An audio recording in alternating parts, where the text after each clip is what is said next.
Dios los bendiga grandemente a todos en el nombre de Jesús. Le damos la bienvenida a esta su iglesia, Casa de Oración Peña Doré, una iglesia cristiana evangélica que nació en el corazón de Dios y que, siguiendo su voluntad y el propósito de Él, que es bendecir a las familias, vamos a dar inicio a este servicio. Con respecto a la palabra, ya hemos iniciado en cuanto a la adoración y la alabanza. Vamos a orar nuevamente. La Biblia dice que estemos orando en todo tiempo con acción de gracias, con cántico y con alabanzas. Amado Dios y Padre de nuestro Señor Jesús, te bendecimos, te alabamos y te glorificamos, Señor. Te damos gracias por un día más que nos das de vida, Señor, pero que nos permites estar en tu presencia y en tu voluntad. Te pedimos en el nombre de tu Hijo Jesucristo que sea tu Espíritu Santo fluyendo, Señor, a través de este siervo tuyo, y que el propósito que tienes para cada uno de nosotros y para cada familia se cumpla, Dios. Que tu Espíritu Santo abone el corazón y la mente de cada uno de nosotros, Señor, y que quites de mí, Señor, todo intelecto, toda tradición, toda cultura, toda creencia y todo conocimiento humano, y sea el conocimiento de lo alto, Señor, en este día. Te damos gracias en el nombre de Jesús y amén.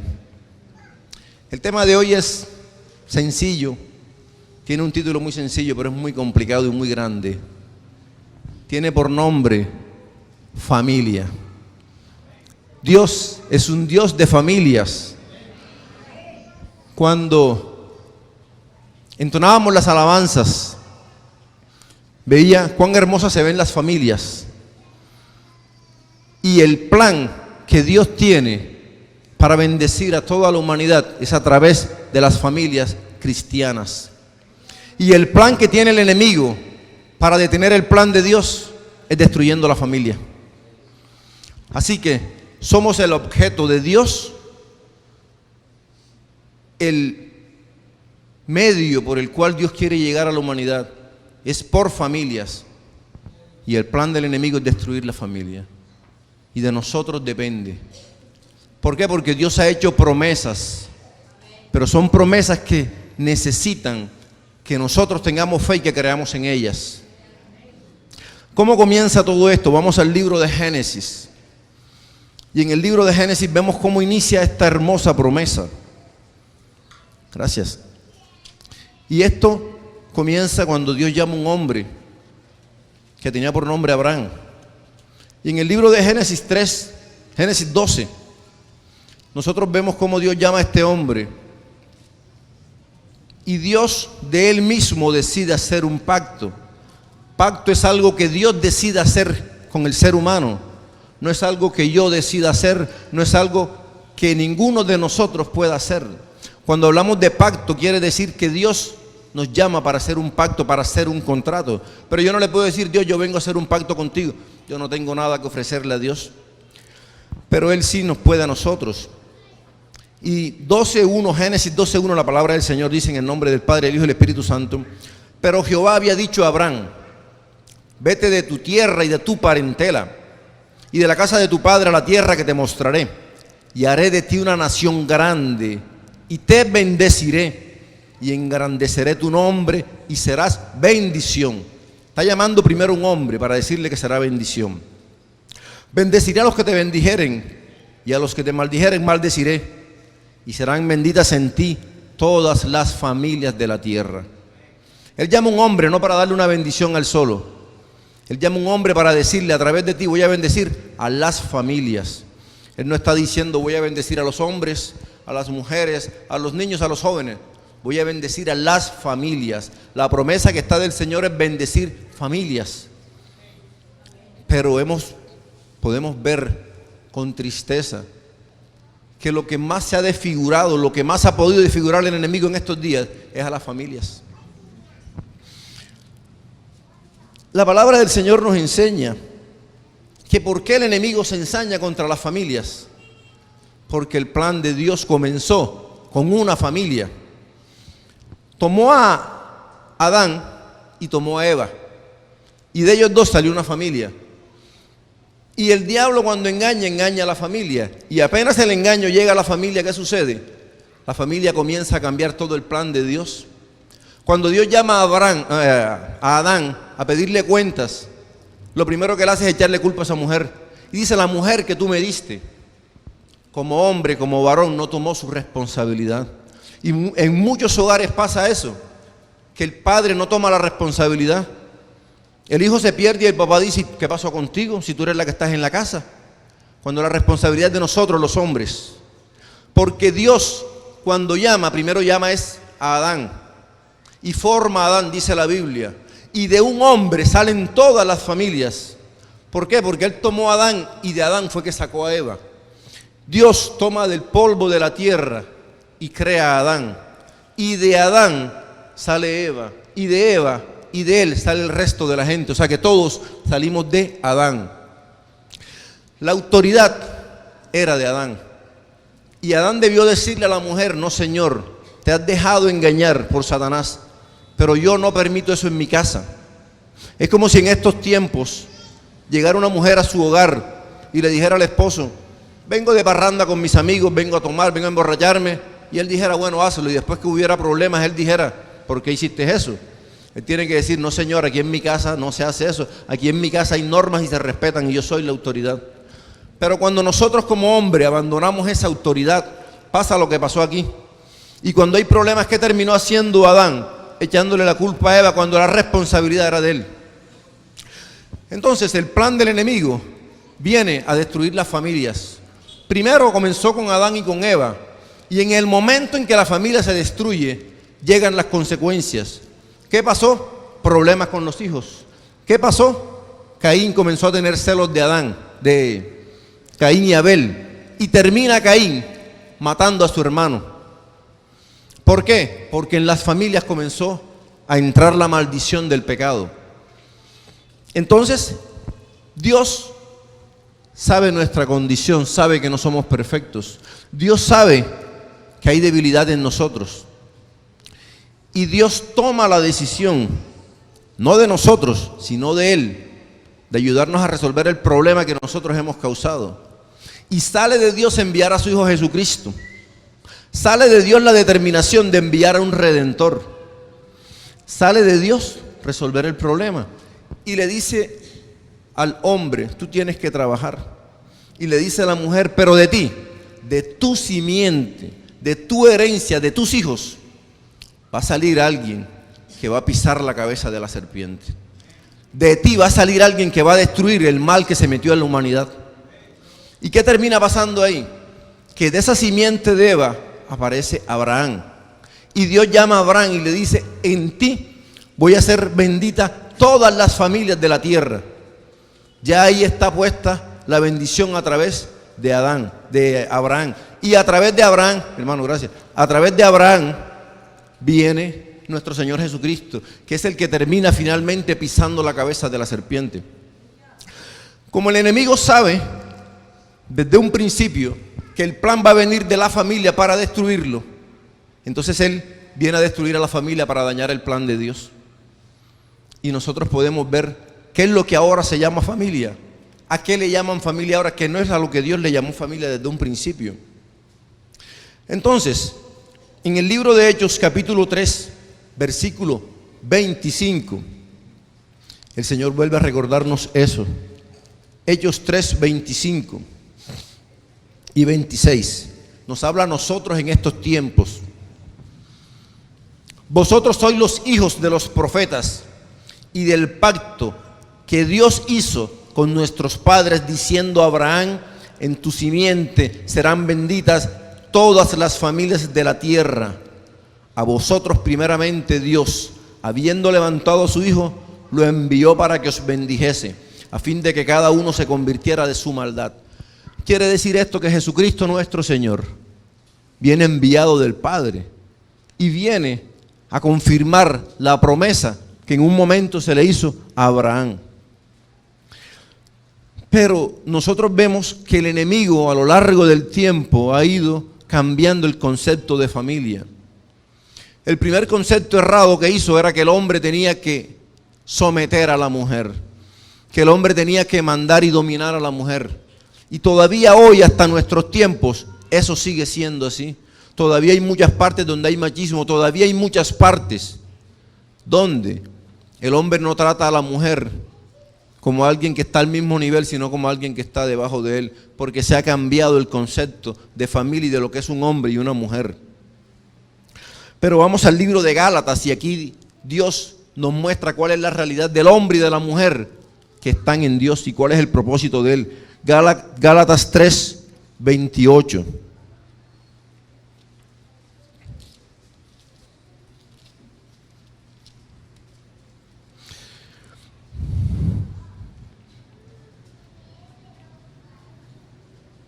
Cuando lo tengan me pueden decir amén. El Señor dice, ya no hay judío ni griego. Si los judíos pensaban que eran más importantes que nosotros para Dios, ya no hay judío ni hay griego iguales. Ya no hay esclavo ni libre, ya no hay varón ni mujer, porque todos vosotros sois uno en Cristo Jesús. Delante de Cristo, tanto el hombre como la mujer tienen el mismo valor. La sociedad y el mismo enemigo se encargó de cambiar el pensamiento donde la mujer no valía. Donde nosotros vemos todavía que hay regiones como, dicen, yo no conozco, pero que en La Guajira el papá vende por chivos la hija. Dicen, y hay partes donde se negocia. Incluso yo he conocido aquí personas del Medio Oriente que me dicen que ellas no conocieron a su novio, sino que eso fue pactado de familia y la enviaban del Medio Oriente para acá. Porque la mujer no tenía valor. Y delante del enemigo, y el plan del enemigo es que la mujer pierda valor.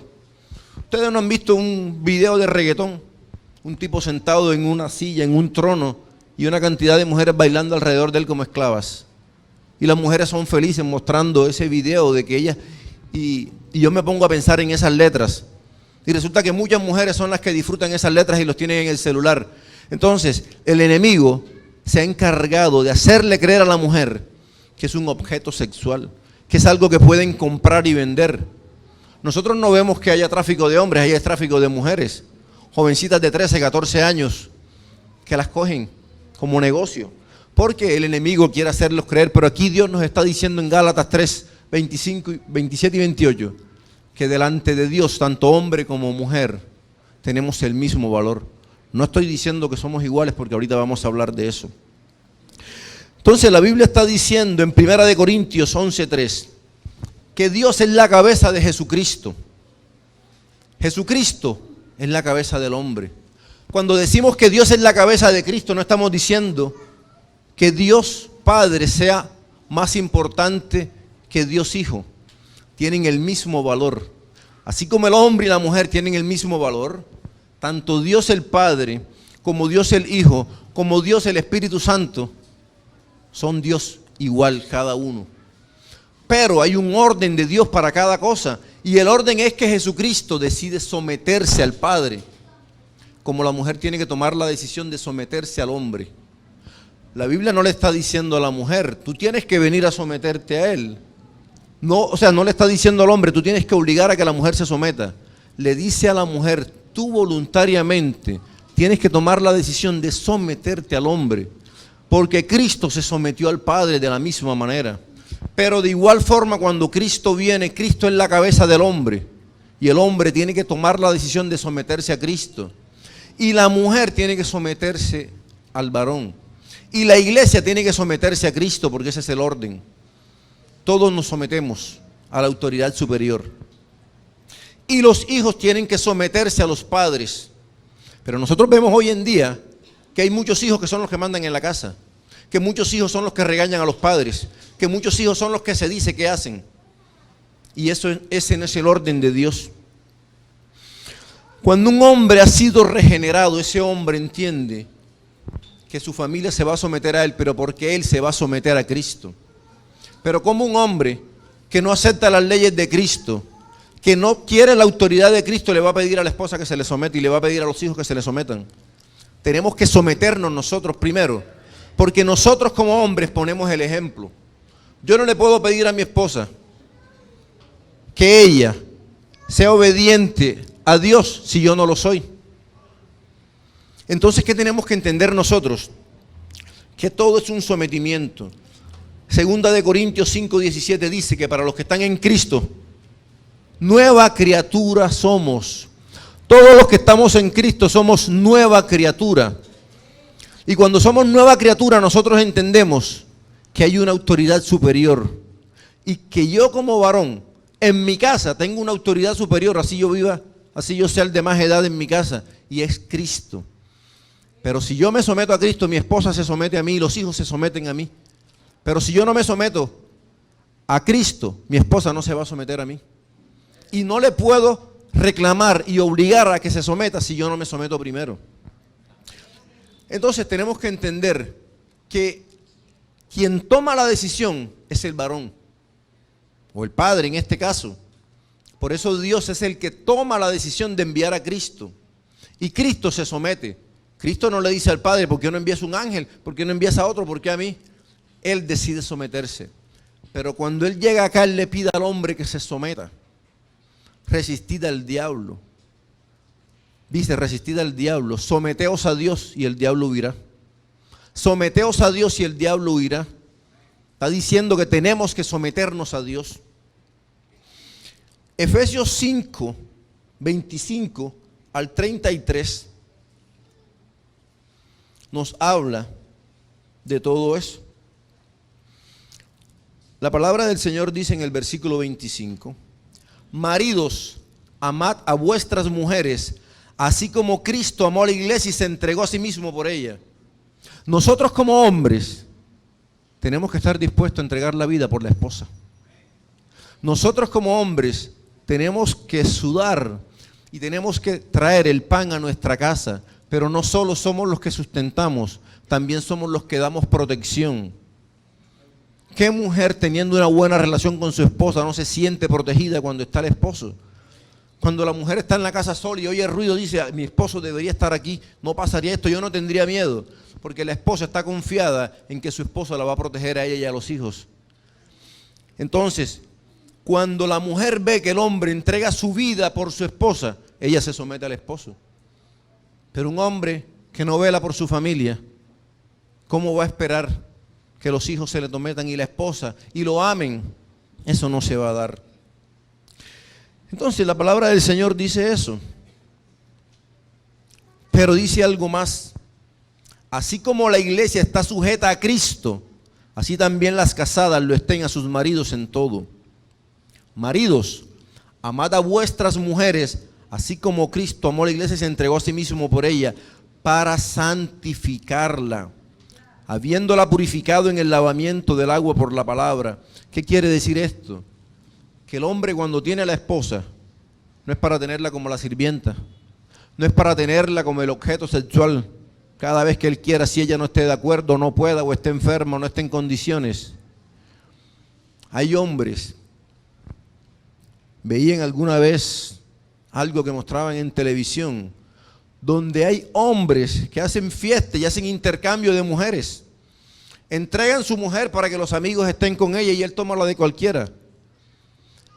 Y todavía dice que aman a la esposa. Entonces, el hombre, dice la Biblia aquí, ama a la esposa como Cristo amó a la iglesia y se entregó por ella para santificarla. Nosotros tenemos que coger a nuestra esposa y darle el valor, que los demás vean que ella es la reina de la casa. Eso es lo que tenemos que mostrar. Amad a vuestras esposas para santificarla, habiéndola purificado en el lavamiento del agua por la palabra. La palabra que nosotros tengamos en la casa, la palabra de Dios, es la que va a santificar a la esposa. Pero un hombre no puede santificar a su esposa si no está la palabra de Dios en medio de ellos. ¿Para qué Cristo santifica a la iglesia? ¿Para qué Cristo nos quiere santos a nosotros? Para presentársela a sí mismo, una iglesia gloriosa, que no tuviese mancha, ni arruga, ni cosa semejante, sino que fuese santa y sin mancha. Así también los maridos deben amar a sus mujeres como a sus mismos cuerpos. El que ama a su mujer, a sí mismo se ama. Porque nadie aborreció jamás a su propia carne, sino que la sustenta y la cuida, como también Cristo a la iglesia. Porque somos miembros de su cuerpo, de su carne y de sus huesos. Por esto dejará el hombre a su padre y a su madre y se unirá a su mujer y los dos serán una sola carne. Grande es este misterio. ¿Cuál es el misterio? El apóstol Pablo nos está diciendo que un carnal no va a entender esto, que una persona que no tenga a Cristo no va a entender esto, pero el que tiene a Cristo va a entender esto, y es un misterio, que un hombre y una mujer que se aman y están en Cristo son una sola carne.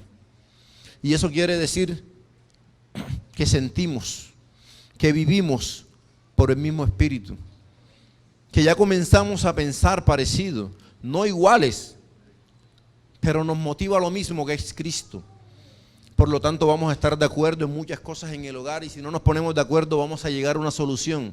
Vamos a sentir lo mismo, vamos a sentir dolor cuando el otro tenga dolor, vamos a sentir gozo cuando el otro también lo tenga. Todo el que tenga a su esposa y esté en ese mismo sentir va a entender eso que estoy diciendo, que nosotros sentimos lo que siente la esposa. Mi esposa me dice, yo sé cuando está siendo tentado, y yo he orado por eso. Y me sorprende porque yo muchas veces no se lo he dicho.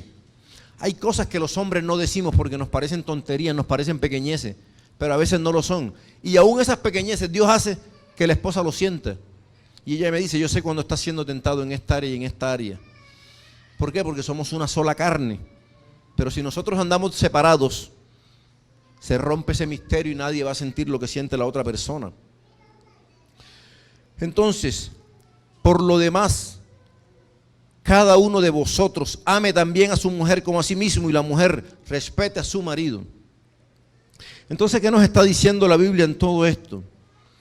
Que todas esas promesas de bendición para las familias que Dios le hizo a Abraham, hay alguien que nos da la seguridad y está como garante, y es Cristo. Efesios 1:3 dice, bendito sea el Dios y Padre de nuestro Señor Jesucristo, que nos bendijo con toda bendición espiritual en los lugares celestiales en Cristo. Todas esas bendiciones se reflejan en Cristo. Entonces, ¿qué está diciendo la Biblia siguiendo con esto? ¿Cuál es la voluntad de Dios para el esposo? Amar a la esposa como Cristo amó a la iglesia, y darse a sí mismo como Cristo se dio para santificarla. ¿Cuál es la voluntad de Dios para la esposa? Sujetarse al esposo. Seguimos con Efesios capítulo 5, pero el versículo 22. Las casadas estén sujetas a sus propios maridos como al Señor, porque el marido es cabeza de la mujer, así como Cristo es cabeza de la iglesia, la cual es su cuerpo y Él es su Salvador. Esposas tienen que tomar la decisión de someterse al esposo en las cosas de Dios. Un hombre que venga con perversiones, la esposa no está obligada a eso. Entonces, tenemos que entender algo. Las esposas no se tienen que sujetar al machismo, no se tienen que sujetar de forma de esclavitud, tienen que someterse en amor. ¿Por qué? Porque el hombre, la esposa se somete, pero el hombre la va a tratar como el vaso más frágil. No un vaso frágil, el más frágil. Las mujeres son muy fuertes, pero al mismo tiempo son muy sensibles. Nosotros a veces no nos damos cuenta y con un desaire podemos hacer sentir mal a una esposa. Y de pronto a nosotros nos da igual. Y a ellas eso les puede herir mucho. Entonces, ¿por qué? Porque no somos iguales. Delante de Dios tenemos el mismo valor, pero el hombre y la mujer no son iguales, no somos iguales. Por eso tenemos que estar juntos. Por eso Dios hizo un hombre y una mujer, para que se complementen. No quiere decir que el uno es superior al otro, simplemente que nosotros tenemos cosas que las mujeres no tienen y las mujeres tienen cosas que nosotros no tenemos. Pero cuando estamos juntos, ahí entonces logramos esa comunión que Dios quiere y llegamos a la estatura de ese varón perfecto. Un hombre no puede decir que está creciendo en Cristo si está mal con su esposa. Por eso dice que hay que tratar bien a la esposa para que nuestras oraciones no tengan estorbo delante de Dios. Un hombre que está mal con su esposa y la trata mal, ora, y esa oración tiene un estorbo y no llega a donde Dios quiere. Pero dice, tienes que tratar bien a tu esposa para que tus oraciones no tengan estorbo. Tan importante es para Dios esa relación del hombre con la mujer, que dice que la oración tendrá estorbo y Dios no la va a escuchar si el hombre no está bien con su esposa. Así de importante es esta relación para el Señor. Entonces, nuestro Señor le está diciendo a la esposa, tú eres diferente a tu esposo. Él es fuerte, él es rudo, él vino hecho para trabajar. Pero a la esposa le dice, practica la doctrina de la piedad. Respeta al esposo porque él te complementa. Primera de Pedro 3:1. Entonces el Señor nos está diciendo que solamente cuando un hombre y esa mujer están juntos es cuando vamos a llegar a esa estatura. Asimismo, vosotras mujeres, estad sujetas a vuestros maridos, para que también los que no creen a la palabra sean ganados sin palabra por la conducta de sus esposas. Considerad vuestra conducta casta y respetuosa, vuestro atavío, o sea, la forma en que se vistan las mujeres, no sea el externo de peinados ostentosos, de adornos de oro o de vestidos lujosos, sino el interno, el del corazón, en el incorruptible ornato, o sea, adorno de un espíritu afable y apacible, que es de grande estima delante de Dios, porque así también se ataviaban en otro tiempo aquellas mujeres, santas mujeres, que esperaban en Dios estando sujetas a sus maridos. Miren lo que dice aquí: como Sara obedecía a Abraham llamándole Señor. Sara no le decía como dice mucha gente, el viejo ese, le decía Señor. Sara obedecía a Abraham llamándole Señor, de lo cual vosotras habéis venido a ser hijas. Las mujeres son hijas espirituales, son hijas en fe de Sara. Habéis venido a ser hijas si hacéis el bien sin temer ninguna amenaza. Vosotros maridos, igualmente vivid con ellas sabiamente, dando honor a la mujer como a vaso más frágil y como a coherederas de la gracia de la vida, para que vuestras oraciones no tengan estorbo. Un hombre que no honra a su esposa, su oración tiene estorbo. Entonces, ¿qué vemos de todo esto? Que una familia tiene que orar unida, que el hombre y la esposa tienen que estar unidos y de acuerdo y comentar todo lo que sucede en el hogar. Llama la atención que en estos días se ha conmemorado que se han cumplido 50 años de que el hombre fue a la luna. Y eso pasó la semana pasada, y cuando estaban mostrando eso, mostraban cómo desde la tierra podían comunicarse con el hombre en la luna. Pero dos esposos que viven en la misma cama no se comunican. Dos esposos que están uno al lado del otro no se comunican. Los padres están con los hijos en la misma mesa y no hablan. Todos miran el celular. Y si no tienen el celular, no se hablan porque están molestos. Y si el hijo no le dieron lo que quiere, está molesto con el padre. Yo me acuerdo que en la época de mi abuela, el que no le hablaba a los papás le pegaban otra vez hasta que le hablara. Una vez mi abuela me pegó y de rabia me encerré en un cuarto a llorar, y ella fue y me pegó de nuevo para que saliera por rebelde, y después me cargó y me abrazó, pero me pegó 2 veces. Porque antes no se aceptaba que uno no le hablara a los papás. Pero uno ve ahora que hay familias que el papá y la mamá no se hablan, los hermanos no se hablan, el hijo no le habla y a la mamá no le puede decir nada porque la sociedad dice que no se puede. Entonces, tenemos que entender que Dios da la sabiduría para hacer el celular, las redes sociales, el internet, y el enemigo lo ha transformado. Ahora, la gente tiene amigos virtuales. La gente prefiere hablar como mi sobrino, que le pasaba cuando juega Play. Tiene amigos en México, tiene amigos en Francia, tiene amigos por allá. Pero hay gente que tiene amigos en otras partes y ya es de la casa, no es vecino. No conocen al de al lado. Ya no salen a jugar porque ya eso no se juega con el internet. Entonces, las redes sociales acortan distancias, pero han separado familias. Entonces, ¿qué está pasando? La Biblia dice en Eclesiastés 3:7, hay un tiempo de hablar y hay un tiempo de callar. Pero nosotros tenemos que aprovechar el tiempo con la familia. Ayer le dábamos consejería a una pareja que son muy jóvenes, que no tienen recursos y que viven con los suegros. Y nosotros le decíamos, no tienen trabajo, están comenzando, son muy jóvenes. Aprovechen ese momento, vivan ese momento, disfruten ese momento. Llegará un momento donde ustedes se irán, tendrán su casa y extrañarán a la mamá, extrañarán al papá. Pero mientras estén, disfruten todo lo que hagan, hablen con ellos. Pero a veces la gente vive en la misma casa, pero cada uno en su cuarto. Esta es mi nevera y esta es tu nevera, esta es mi comida y esta es tu comida, yo cociné para mí, pero tú cocinas para ti. Entonces, tenemos que aprender todos esos pequeños momentos. La pareja tiene que tener algo que se llama comunicación, y la comunicación tiene muchas formas. El ser humano sabe hablar, pero es el que menos sabe comunicarse. Nosotros vemos cómo los animales, cuando van en la manada, saben que hay un líder.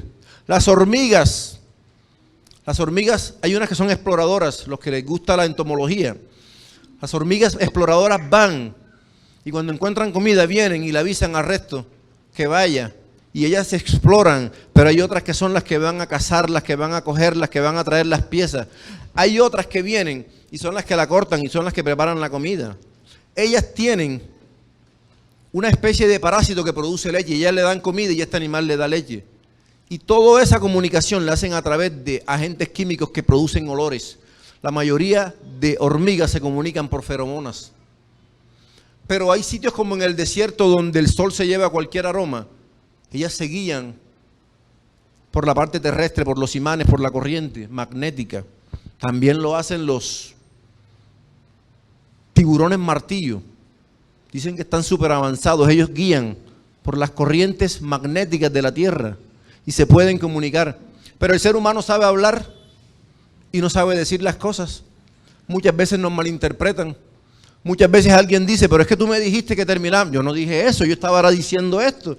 Lo que llaman el teléfono roto. Yo le digo una cosa a alguien, ese se lo dice a otro, y cuando llega donde mí, ya es una cosa diferente. Así sale el chisme, salen las cosas. Entonces nosotros sabemos hablar y somos los que menos sabemos comunicarnos. No nos han terminado de decir y ya tenemos rabia y estamos contestando.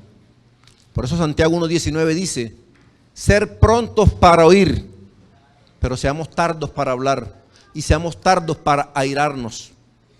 Entonces, la pareja tiene que aprender a comunicarse. Y hay algo que sucede y es que los hijos aprenden a manipular, sobre todo los pequeñitos. ¿Cómo manipulan los hijos? Le piden permiso a la mamá y si dice que no, le piden permiso al papá. Y muchas veces entre ellos mismos no hablan, no se ponen de acuerdo. Pero hay un tipo de comunicación más interesante todavía en pareja y se llama comunicación emocional. ¿Qué quiere decir eso? La esposa puede decir que no está triste y está triste. Y hay algo que se llama empatía. Empatía es que nosotros sabemos qué está sintiendo ella, así no lo diga o diga lo contrario. Empatía es que nosotros estamos sintiendo lo que ella le esté pasando. Los padres pueden sentir cuando los hijos están tristes. Los padres pueden decir, ven acá, te pasa algo, yo te estoy notando raro. Ya no estás actuando igual, no estás haciendo esto. Eso, cuando las personas tienen amor, tienen a Cristo y se preocupan por su familia, tienen algo que se llama empatía. Empatía es que nosotros sentimos lo que otra persona está sintiendo.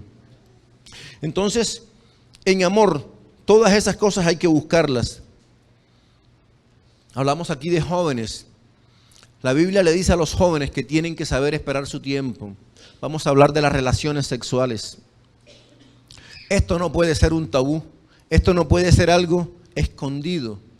Porque en la casa no le hablan a los hijos de sexualidad, pero en el colegio sí le hablan. En la casa no le dicen a los muchachos que tienen que cuidarse de las relaciones sexuales, pero el vecino sí le habla. Entonces los padres tienen que hablar con los hijos y educarlos y enseñarles. Tienen que enseñarle a los niños pequeñitos que no se deben dejar de estar cargando de toda persona. Que ni los tíos tienen que estárselos poniendo en las piernas. Tienen que enseñarle a los niños que tienen que gritar cuando comiencen a tocarlos. Tienen que enseñar a los niños de todas esas cosas. La Biblia dice, para lo malo seamos como niños. En nosotros no debe haber malicia, pero dice que estemos apercibidos. No ignoremos las maquinaciones del diablo. Hay tanto abuso infantil. Esta semana salió en televisión. Violaron y mataron a una niña. Tendrá 8 o 10 años. Porque la mamá la mandó a que le fuera a llevar el almuerzo a unos hombres. Y cuando ella fue en el camino se desapareció.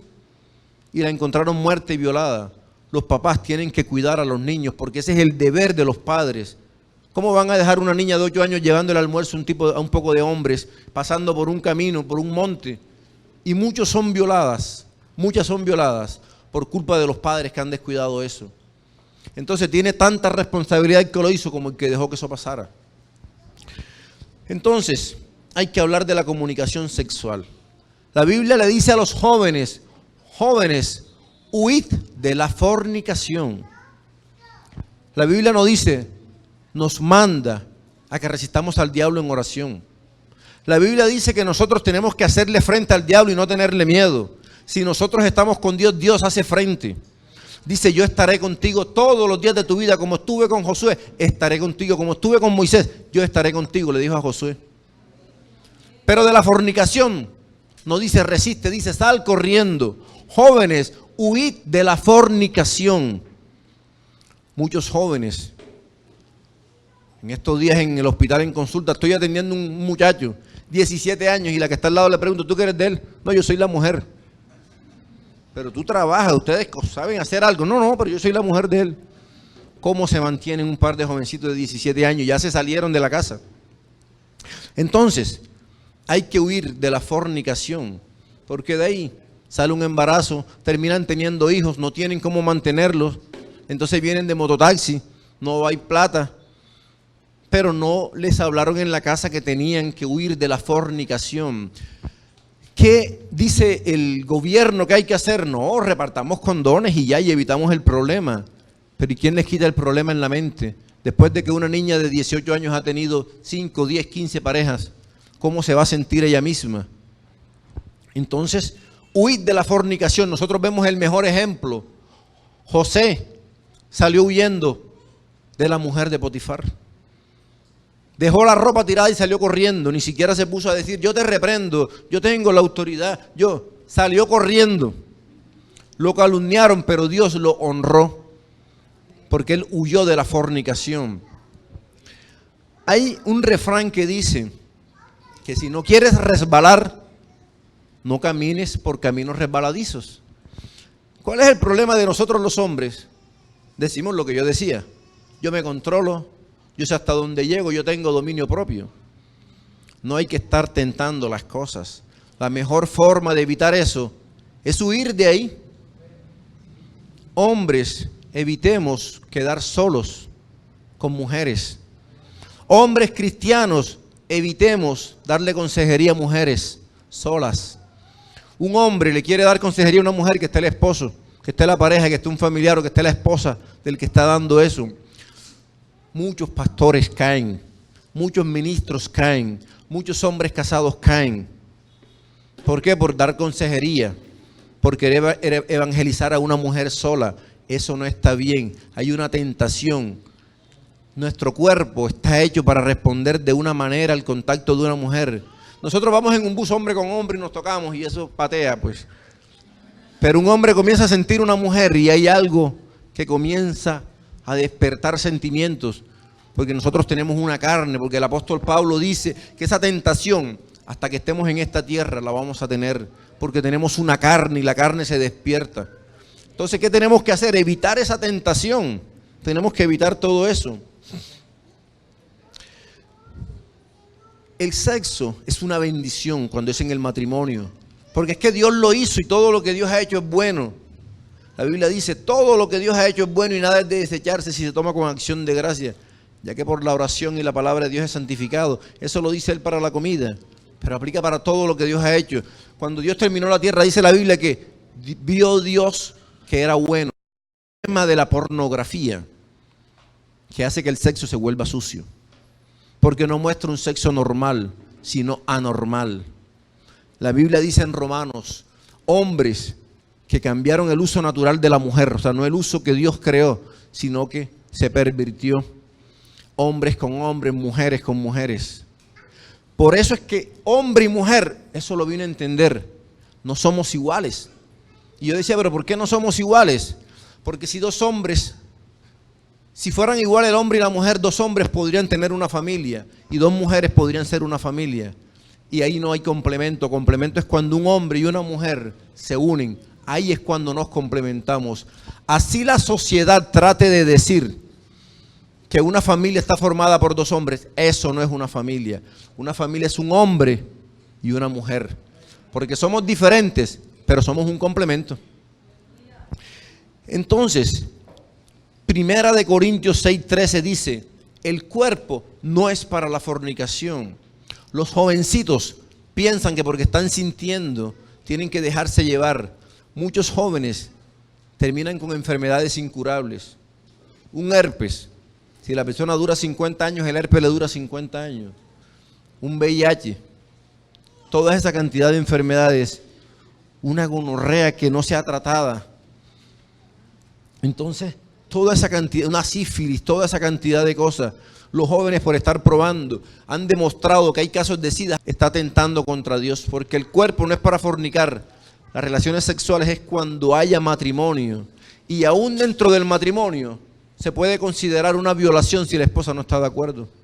Una esposa puede denunciar al esposo por violación, y antes que dirían, él es el esposo, él puede hacer lo que quiera con ella, la puede matar si quiere. No, la Biblia dice que si ella no quiere tener relaciones sexuales y él lo tiene a la fuerza, eso es una violación.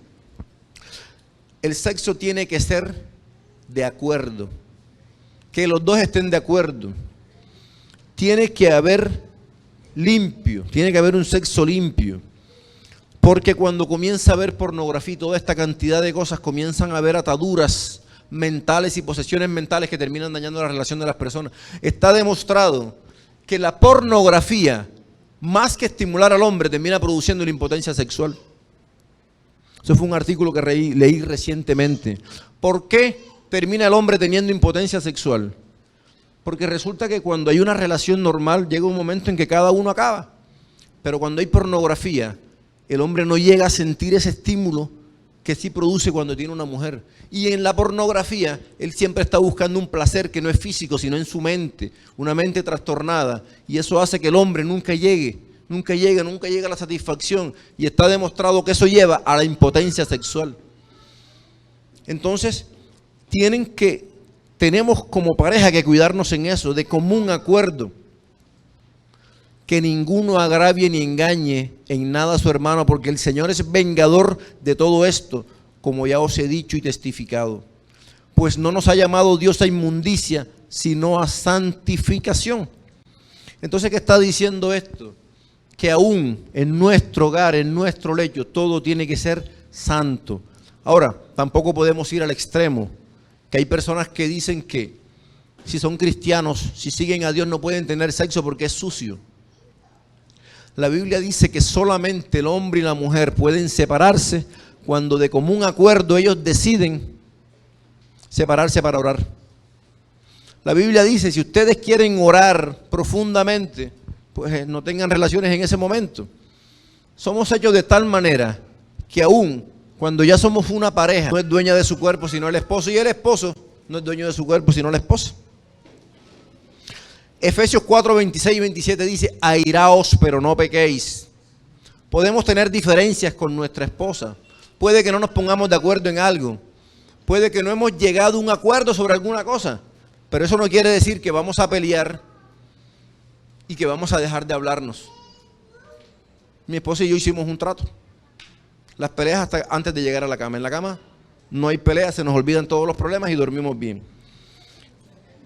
Porque aquí dice, porque eso es un mandamiento de Dios, no mío. Dice, airaos pero no pequéis. No se ponga el sol sobre vuestro enojo. O sea que no puede llegar al otro día y que estemos peleados. Porque no lo digo yo, lo dice Dios. Que esa misma noche hay que resolver el problema. Si quieres mañana seguimos, pero en la noche hay que resolver el problema. Gloria a Dios. Gloria a Dios.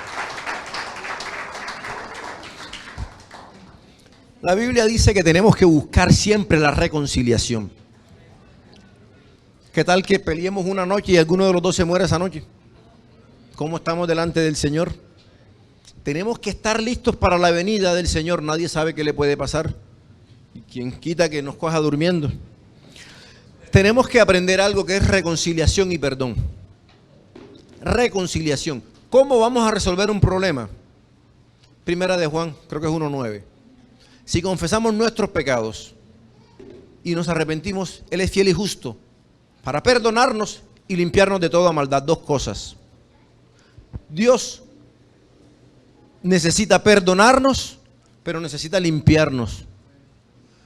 Y eso se hace cuando hay confesión de pecados. Decirle a la esposa, bueno, yo reconozco que esta mañana me exalté, te dije cosas que no debía, perdóname. Si confesamos, entonces Dios nos perdona y Dios nos limpia. Si Dios nos perdona y no nos limpia, la cosa queda incompleta. Entonces ¿qué tenemos que hacer? Resolver el problema. A veces nos toca ceder. Yo pienso una cosa, ella piensa otra. Bueno, vamos a hacer como tú dices esta vez. A veces, no estoy de acuerdo y tenemos que hacer como yo digo. A veces nos toca ceder y a veces nos toca negociar. Pero en sí tenemos que olvidar. Hay unos refranes, la mujer perdona pero no olvida, el hombre olvida pero no perdona. Eso no aplica en el cristianismo. Estamos en una generación que está acostumbrada a no sufrir. Estamos en la generación más débil que hay. La generación más inteligente, manejan las redes sociales. Todavía se me olvidan a veces dónde van las teclas del computador. Todos los niñitos saben dónde van, manejan el computador, manejan todo. Descargan, el niñito de 3 años ya descarga video, ya ve todo. La vaca Lola, todas esas cosas lo ven. Pero denle a un viejito un smartphone y eso se pierde. No sabe dónde contesta. Esta generación es muy inteligente, pero al mismo tiempo es la generación más débil que hay emocionalmente. ¿Por qué? Quiere decir que todo es placer, que no puede haber sufrimiento. Los jovencitos nacen en cuna de oro. No han nacido, ya tienen la cuna. Lloran y hay que entregarles el celular porque arman un berrinche. Y han acostumbrado los niños de esta época a que hay que hacer lo que ellos digan. Ya lo hemos hablado en otras ocasiones. Síndrome del niño emperador. La gente dice, yo conseguí novio, yo me casé para vivir feliz. Pero si vamos a pelear, entonces hasta aquí llegó. Nadie pelea por una relación.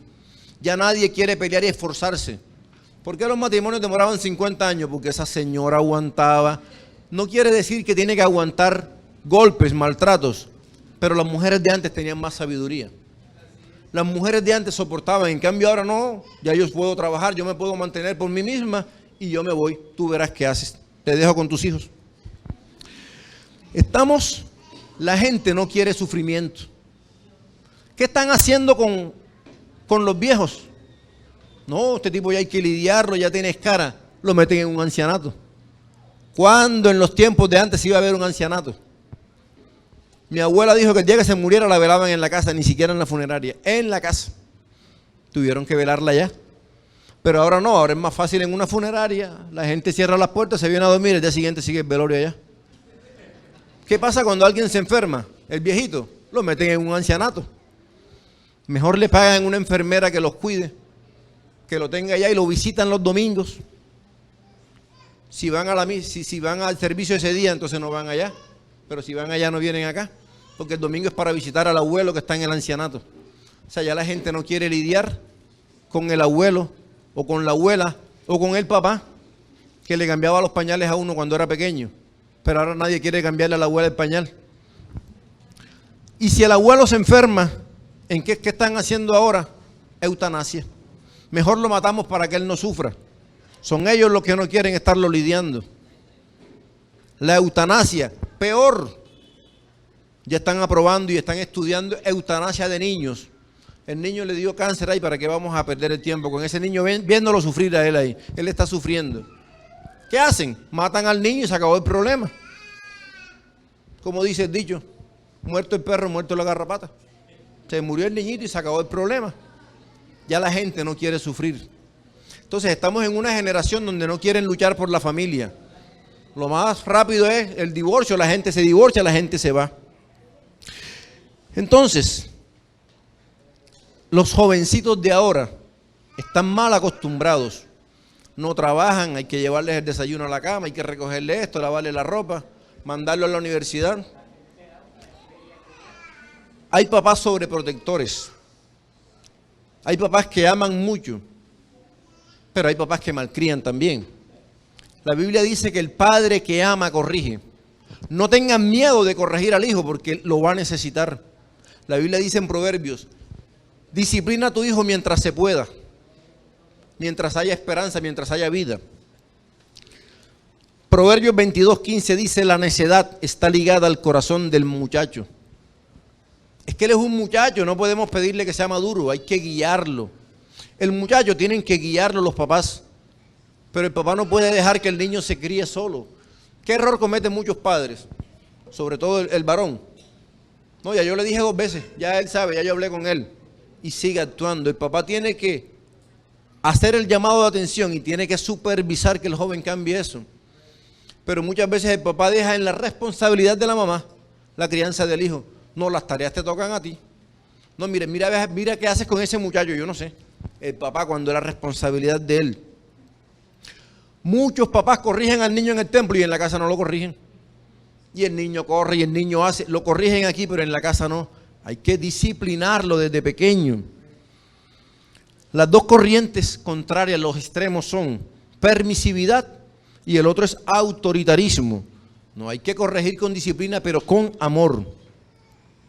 Entonces, quien debe criar a un muchacho no es la televisión, no es el colegio, son los padres los que tienen que criarlos.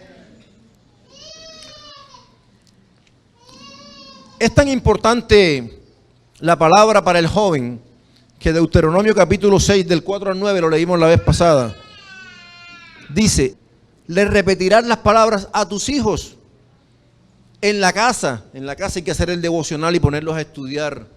Cuando vayas por el camino, cuando vayas por el viaje, cuando lo lleves en el carro, cuando se vaya a acostar, cuando se levante, que la palabra sature la vida del joven.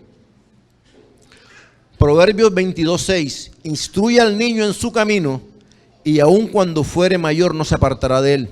Que se porte bien en la casa, que no consuma drogas si el papá está haciendo algo. Un padre que le dice al hijo: mira, ahí vienen a buscarme el cobrador, dile que no estoy. Parece sencillo, pero el padre no te va a creer el día que le digas algo, porque es que tú mientes. Tú no me dijiste que le echara mentira al Señor. Entonces, la integridad es lo más importante para el padre. Hay mucho que hablar de familia y vamos a concluir ahí, hoy, porque el tema es muy largo y vamos a continuar la semana que viene. Pero lo importante es saber algo. Dios ha hecho una promesa de que nosotros estaríamos en bendición, nosotros y nuestras familias. Por eso en el libro de Hechos dice: cree en el Señor Jesucristo y serás salvo tú y toda tu casa. Tú y toda tu casa. Nuestro afán tiene que ser que nuestra familia se convierta a Cristo. Nuestro afán tiene que ser que nuestros padres lleguen a Cristo. Tenemos que compartirle la palabra. Ayer escuchaba a un predicador hablando y él decía: si tú todo el tiempo estás leyendo la palabra, meditando la palabra, compartiendo la palabra se va a hacer efectiva en tu vida. Nosotros muchas veces hojeamos la Biblia. Voy a ver qué me sale, miramos una cosa. Y él ponía un ejemplo que me pareció muy bonito. Él decía: cuando nosotros hojeamos la palabra, es como una abeja que da vueltas alrededor de una flor. Pero cuando nosotros meditamos en la palabra y la escuchamos, es cuando la abeja se posa en la flor y saca la la miel, y se la lleva para su colmena. La Biblia tiene secretos que son como esa miel, y que cuando la hojeamos no aparece, pero cuando comenzamos a meditar en esa palabra, meditar es como la vaca. La vaca se come la hierba, y la vaca tiene 4 estómagos. Y después que se la comió, la devuelve y comienza a masticarla de nuevo. Y después otra vez la lleva y después la trae. Así tiene que ser la palabra. Nosotros leemos la palabra y después tenemos que volver a traerle qué quiere decir y cómo se aplica para mi vida y cómo me va a proteger esa palabra y qué me quiere decir hoy y qué debo hacer hoy. Entonces, los invito a que nos pongamos de pie. Vamos a orar nuevamente.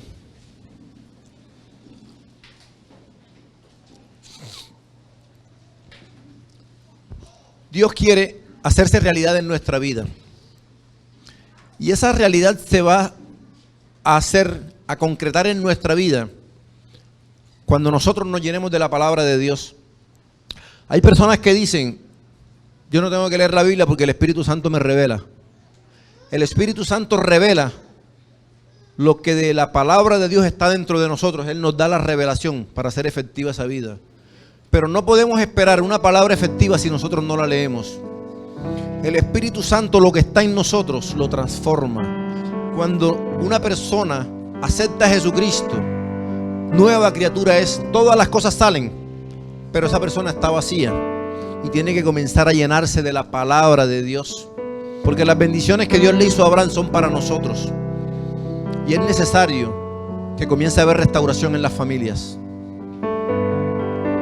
Familias destruidas, padres separados.